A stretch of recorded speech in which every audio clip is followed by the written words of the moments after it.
boa tarde, boa noite, bom dia, bom qualquer horário que você estiver assistindo essa aula. Professor Júlio Salomão, hoje nós vamos trabalhar Sociologia, vamos dar continuidade às nossas últimas aulas, onde nós trabalhamos Sérgio Buarque de Holanda, hoje Gilberto Freire e Florestan Fernandes. Pessoal, primeiramente, vamos dar uma retomada, né, quando a gente fala dos sociólogos da década de 40, dessa importante influência weberiana, quando eles adotam, né, essa noção do tipo ideal, o conceito de tipo ideal. Lá em Sérgio Buarque de Holanda a gente viu, por exemplo, o homem cordial, né? E agora, no Gilberto Freire, nós vamos avaliar essa noção de democracia racial. Vale lembrar também que essa sociologia da década de 40, 50, ela está muito apegada a ter prognósticos do Brasil como nação. Tá? Como o Brasil se desenvolve, como o Brasil, o que será o futuro do Brasil, o que será o futuro dessa nação brasileira, tá bom? E Gilberto Freire, não diferente, Sérgio Buarque de Holanda, ele vai criar o seu próprio prognóstico, dentro da sua leitura dessa sociedade. Os dois, tanto Sérgio Buarque como Gilberto Freire, com uma grande influência weberiana. Posteriormente, nós vamos ver uma crítica à democracia racial freiriana por parte de Florestan Fernandes aí nessa aula. Então, vocês que já têm o slide pelos grupos que eu enviei, para quem estiver assistindo a aula aí, eu vou deixar aqui embaixo alguns links, vou subir elas no Google Drive, não sei essas plataformas ainda, mexer direito. Então, eu vou deixar disponível provavelmente aí na descrição do vídeo. Não sei se eu pegar gosto nisso aqui, as próximas aulas até com os trem atrás, aprenda a mexer nisso aqui, vira uma maravilha, né? Aquela coisa. Por enquanto a gente está na humildade, tá bom, crianças? Vamos lá, pessoal. A obra máter aí do Gilberto Freire, Ser a Casa Grande de Senzala, onde ele é inclusive a obra que coloca o início, define o início da sociologia no Brasil. Lembra antes que a gente falou lá da escola do Recife, né? Que a escola do Recife eram noções previamente sociológicas, né? Tinha noções de desigualdades, de regiões, né? Mas era uma escola literária. Essa obra, Casa Grande de Senzala, define o início da sociologia no Brasil. E o que o Gilberto Freire ele vai nos trazer nessa obra? A noção de brasilidade. Vale lembrar, veja que nós estamos na primeira metade do século XX, o Brasil é um país, uma república embrionária, né? Está iniciando essa república, passamos por períodos turbulentos aí para se instituir essa república. Então é essa noção do brasileiro, o que é o brasileiro como nação, né? Então o Gilberto Freire ele vai nos trazer isso nessa noção da democracia racial. E onde surge isso tudo? Ele propõe no sincretismo, na miscigenação, né? Quando o português chega, ele diz que o português ele é diferente, ele foi mais suave, né? Nessa colonização do que espanhóis, do que britânicos, né? Do que até franceses. Então ele diz que no Brasil, na realidade, não há um confronto de civilizações, mas sim um encontro de raças. Né? Uso o termo raças, não etnias, né? Vale lembrar que é do período.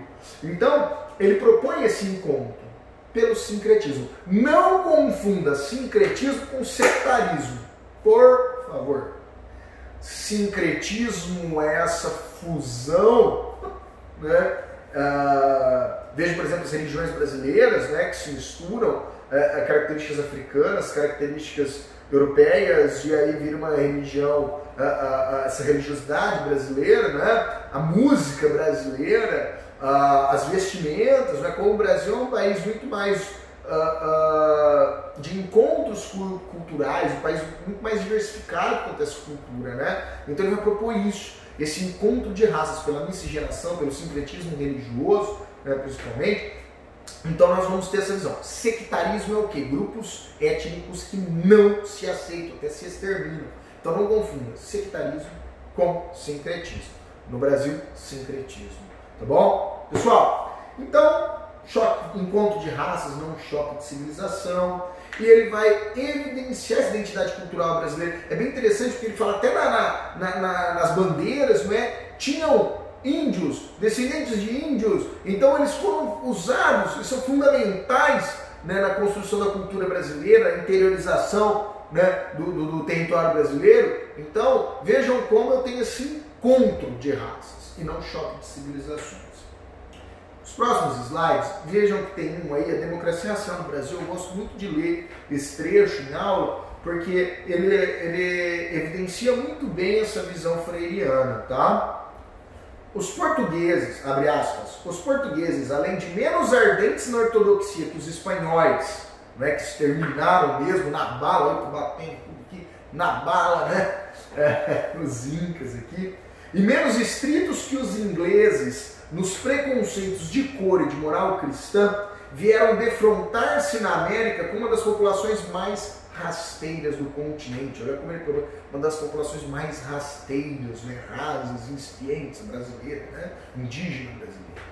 Uma cultura verde e incipiente, sem o desenvolvimento nem a resistência das grandes semicivilizações americanas, como os incas e os astecas. A gente consegue observar nesse texto, né, Casagrande Senzado, o livro que a gente disse anteriormente, como já há uma visão de diminuição dos índios aqui, das culturas indígenas no Brasil e também das civilizações ameríndias, né? Como o caso dos incas, dos astecas, ele trata como semi-civilizações. E também é interessante a gente conseguir observar, né, o modo em que se é tratado nessa obra, é uma visão bem eurocêntrica, inclusive, né? Então, ele diz que não há marcas de um confronto cultural direto, né? Vejam que hoje nós temos tribos indígenas até que já estão todos catequizados, né? Eles já não seguem mais a própria religiosidade indígena, né? Já seguem uma religiosidade europeia, né? Ou até nós mesmos que nascemos aqui nessa nossa região, se fosse em 1437, ninguém aqui seria cristão. Né? Então veja que é uma imposição cultural, né? Ele propõe o que? A violência representou no primeiro momento, próximo slide, uma imposição cultural portuguesa e posteriormente foi apagada grande parte das marcas pelo processo de miscigenação e sincretismos entre povos e culturas. O sincretismo, a fusão, a união dessas culturas, tá bom? Belezinha?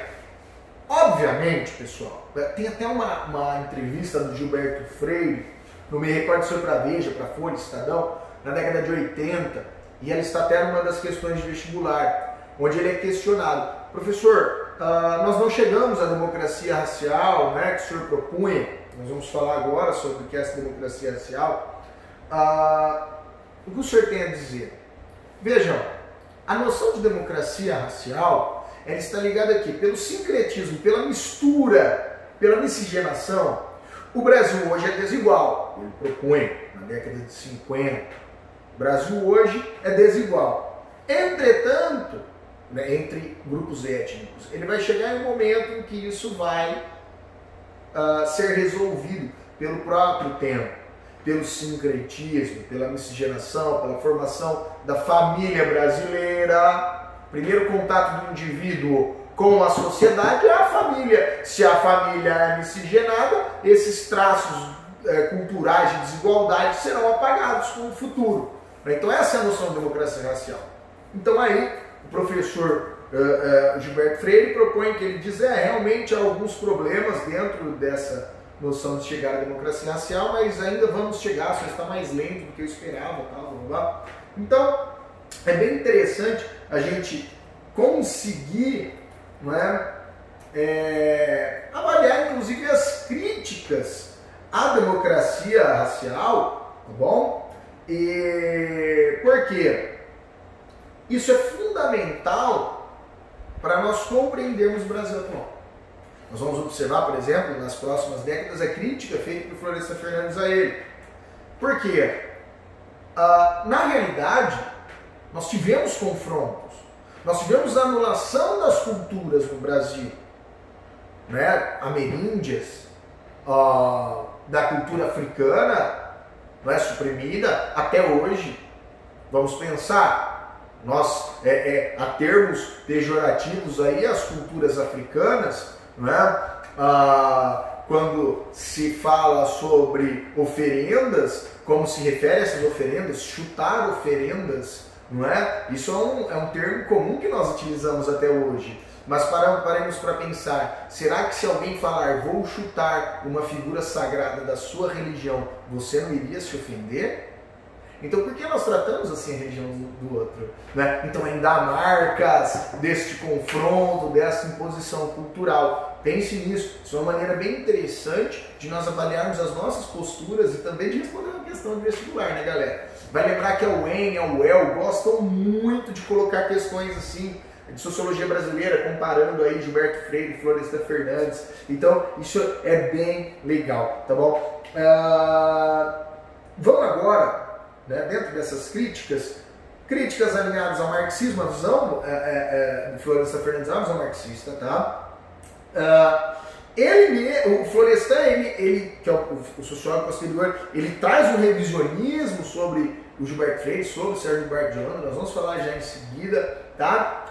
É colocar a democracia racial como um mito, né? Florestan trata, é um mito da democracia racial, isso, nós não vamos chegar a isso de maneira alguma, não é? E essa visão fantasiosa, né, do colonizador com o índio, né? O que ocorreu na verdade foi destruição, submissão, exploração econômica e imposição cultural. Né? Veja que nós entendemos muito mais de religião europeia, né, do que de religião indígena brasileira. Percebe? Essa noção da imposição cultural.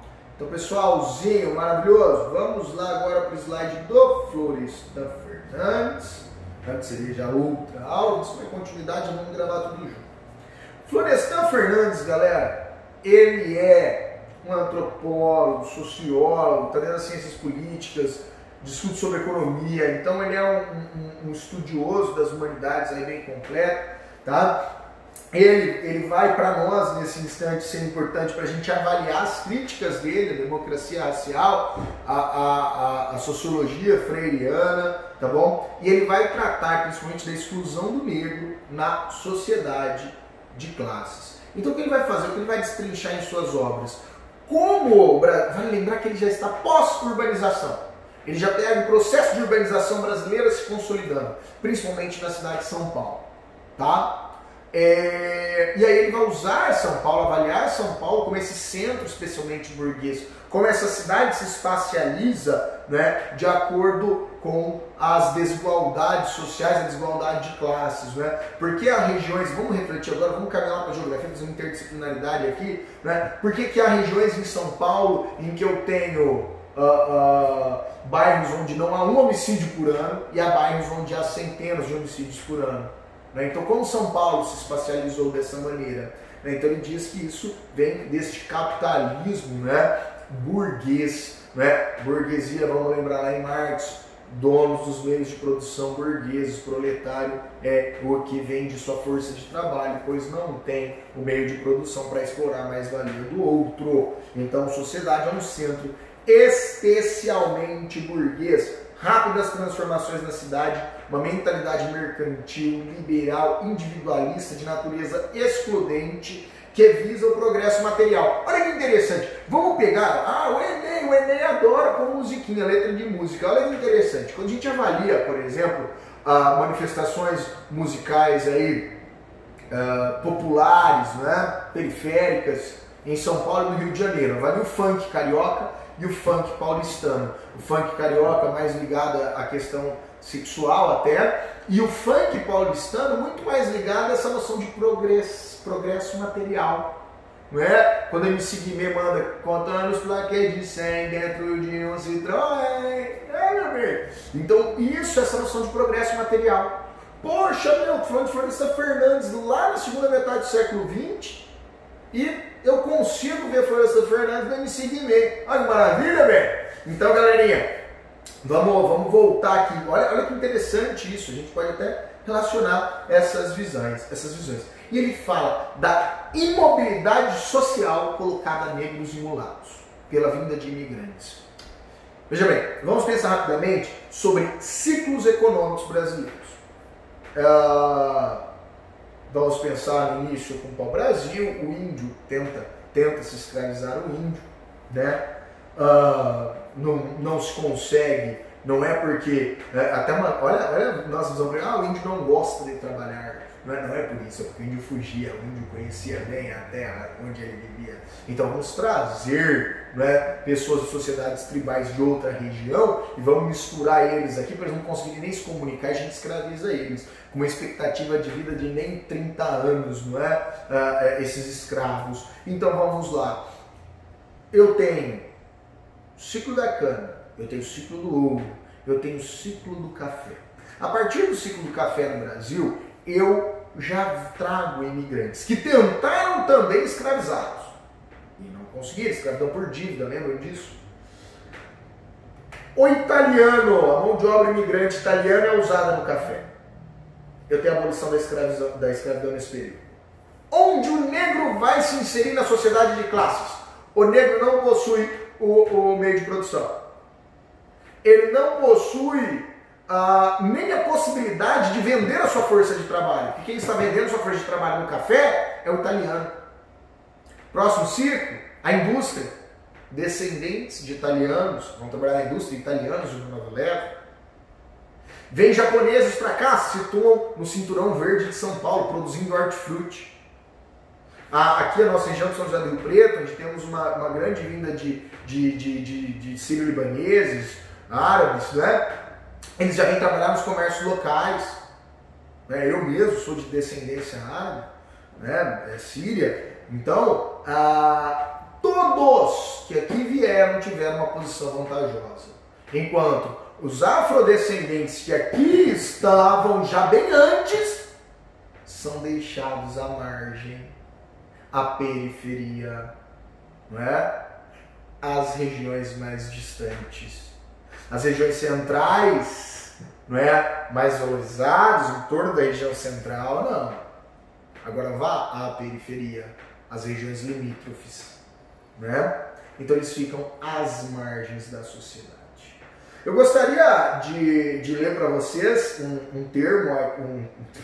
um trecho, que seria o 6º slide aqui de Florestan Fernandes. É bem interessante, da integração do negro na sociedade de classes, onde ele fala: o negro e o mulato foram eliminados das posições que ocupavam no artesanato urbano pré-capitalista, ou no comércio de miudezas e de serviços, fortalecendo-se de modo severo a tendência a confiná-los a tarefas ou ocupações brutas, mal retribuídas e degradantes. Veja a sociedade hoje. O impacto da competição com o estrangeiro foi aniquilador para o negro e o mulato, porque eles não contavam com esses elementos, seja para resguardar as posições relativamente vantajosas já adquiridas, seja para concorrer nas sucessivas redistribuições das oportunidades econômicas entre os grupos étnicos concorrentes. Então o negro, ele não consegue concorrer com os outros imigrantes. Isso está até hoje na nossa sociedade. Portanto, quando você tiver uma questão para trabalhar a noção de democracia racial, o mito da democracia racial, discuta isso. Há os argumentos da democracia racial, mas já numa visão de início da sociologia no Brasil, de sincretismo, de miscigenação, compreendemos, legal. Entretanto, historicamente, não é isso que observamos no nosso país. O que a gente observa hoje é que a democracia racial é um mito. Vamos seguir uma visão de releitura, que o Florestan Fernandes propõe dentro. Ele faz uma releitura do Gilberto Freire, do Sérgio Bardiolano, e nos traz essa diversidade e como, já muito mais influenciado pelas obras marxistas, e como essa sociedade de classe se organiza com os grupos étnicos que formaram o Brasil. Isso é muito legal. Galera, vocês têm a lista aí de exercícios, tá bom? Eu gostaria que vocês as fizessem. Acho que eu preciso mandar ainda no Florestan Fernandes, o pai da sociologia crítica no Brasil, essa visão de interrogar as interpretações dominantes, seja pela educação, seja pela mídia, seja pela tradição. A sociologia crítica, ela vem como uma noção de se interrogar as interpretações dominantes. Vale lembrar, essa é uma frase muito legal, que se as coisas fossem como elas aparentam ser, toda a ciência seria desnecessária. Então, daí a necessidade de se interrogar. Galerinha, faça os exercícios, aí cada colégio eu vou pedir que me envie da maneira que a coordenação me indicar. Bons estudos, vamos continuando aí com essas aulas. Beijão para vocês, fiquem em casa, pouco contato e tudo vai dar certo. Beijo!